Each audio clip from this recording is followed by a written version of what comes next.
overall, if we compare in-sessional inset with pre-sessional induction, it may tell us something about the very differing requirements of these two cohorts, and therefore the differing development needs of teachers in these roles.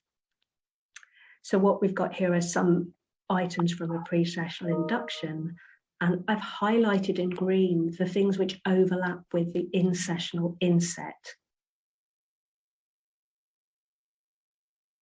But one of the things I find myself thinking about now is that the Liverpool in-sessional inset framework emerged and was situated in a very particular context. It was the pandemic. We were thrown into online delivery. We were working from home. There were changes in the team, the teaching team. There were changes in the in-sessional management. And there were new areas of provision and increased provision. And all of this necessitated something more than a few team meetings. There was really an internal impetus to come together for something more substantial in terms of teacher development, to forge and to maintain strong supportive links across the team, to combine mutual support and peer review as a kind of internal QA of our practice, and to establish a balance between greater consistency, but also exploring new approaches to our practice. So it was very much a healthy exchange of ideas, experiments, experiences, emotion, advice, debate. And I question how much of its success is determined by the particular context in which it emerged. Can it be adapted and used in other contexts? And this is something perhaps that we can think about today.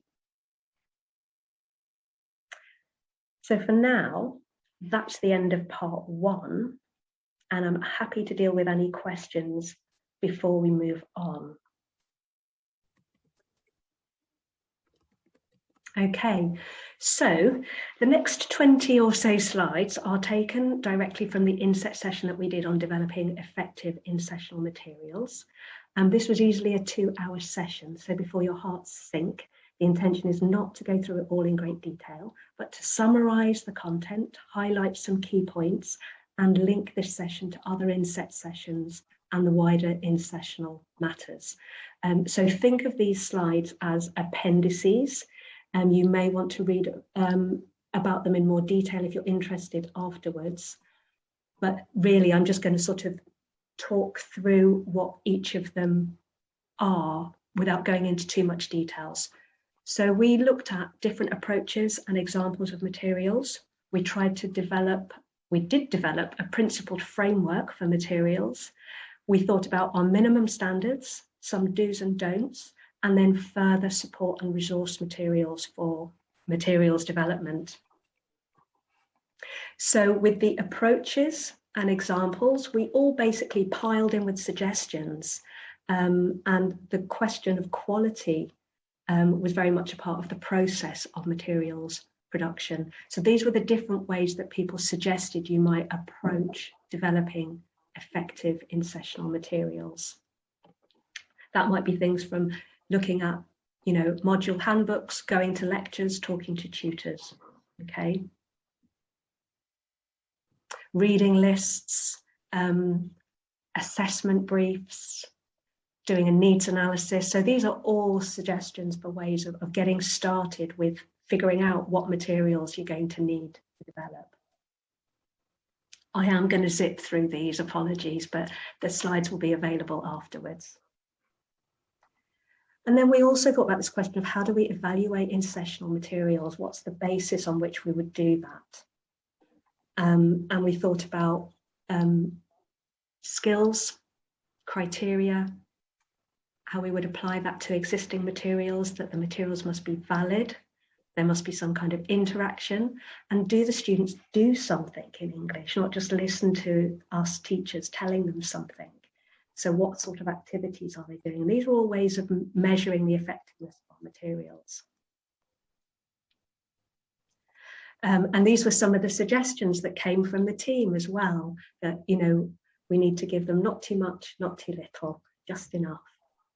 Some tasks, practice, make sure that the language and the skills are transferable so they're not too bound to one particular module. It's achievable. And this point about don't teach content, we had a big discussion about this and what we mean by content. I think we meant the content of the discipline, but we use the content as a vehicle, as a carrier content. But we've recently been having more debates about actually, well, what about EAP content? We have our own content. So this is something that we are debating at the moment in terms of, what do we mean by content and our content in comparison to the departmental content. Okay. So these were some of the things questions we could ask ourselves about how we could evaluate those materials. So we looked at some different examples of discipline-specific and general academic English materials, and we assessed them on that basis. And we talked about how we could improve them and what we thought the materials should be doing. And this is a framework for EAP materials that was developed by one of the team. And we then adapted that more specifically for in-sessional, okay, and thought, are there things we need to add or change here? And so on this slide, we have what we added at the end, that for in-sessional materials, they should be relevant to the programme of study, aligned with the course content, and focused on teaching language and skills rather than their course content. Work and thought about how we could use that to evaluate our materials. I know that's being revised and updated, so we can come back to that, but we extracted these things in terms of syllabus and programme development, the different academic contexts and academic discourse, and that we could see whether we were fulfilling the criteria here.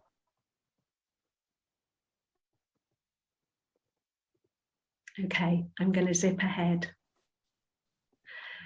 We looked at the BALEAP course design criteria as well, whether we were doing each of these things. And then from that, we tried to agree some minimum standards that we would aim to hit with all our materials on in-sessional. And a really important one is that it's worth the time spent in a student's schedule, that they are very busy, and we want to make sure that what we're offering them is something that is worth the time they're going to give up to come to an in-sessional class, but also that they are ideally able to be used by another teacher, although they may be quite individual to a particular teacher. That it's all recorded clearly, that we've got schemes and records of work, and also that we evaluate our materials as we go along.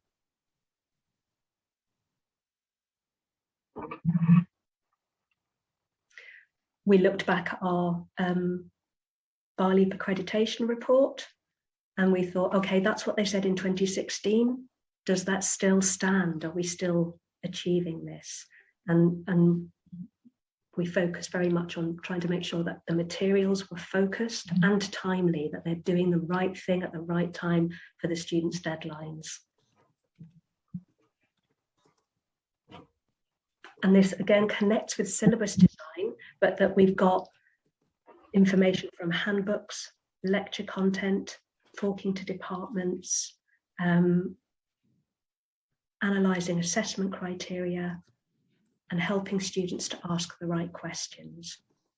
So again, we've got overlap with materials, syllabus, and liaison. It's really hard to separate them, and that's why we can think of these three things as core pillars for in-sessional. We might look at previous materials, but also critically evaluate them. And there's quite a lot of reaching out and sharing and asking. And I think there's an understanding amongst the team that we acknowledge the contribution of our fellow tutors. I've got content here in inverted commas, so I'm not going to go in and teach engineering, but I might use an engineering text. And also a word of caution that we don't necessarily have to do everything that the subject tutor says. They might have quite different ideas about what students need to what we feel they need, or the students themselves. So it's not a given that just because somebody in Department X says they need to do this, that's necessarily what you have to do. We wouldn't cross over and use materials from pre-sessional or from one discipline to another, or if you were thinking of doing it, that you would consult and check that that would be appropriate. That we wouldn't cross over and use general materials for discipline-specific classes and vice versa. That we don't do things that might waste a student's time, and that we present them in an academic format, just as they would on their programmes. So far more do's than don'ts. And in terms of support and resources, always the possibility to ask for advice and get feedback from people on the team. Incredibly generous team who make their materials available and share ideas and give people feedback. Also technical support, some sort of team teaching. Again, this is all during a period of being online. So we had a virtual staff room. We could look at previous materials, but also getting feedback from students and the module tutors, and more collaboration in that way.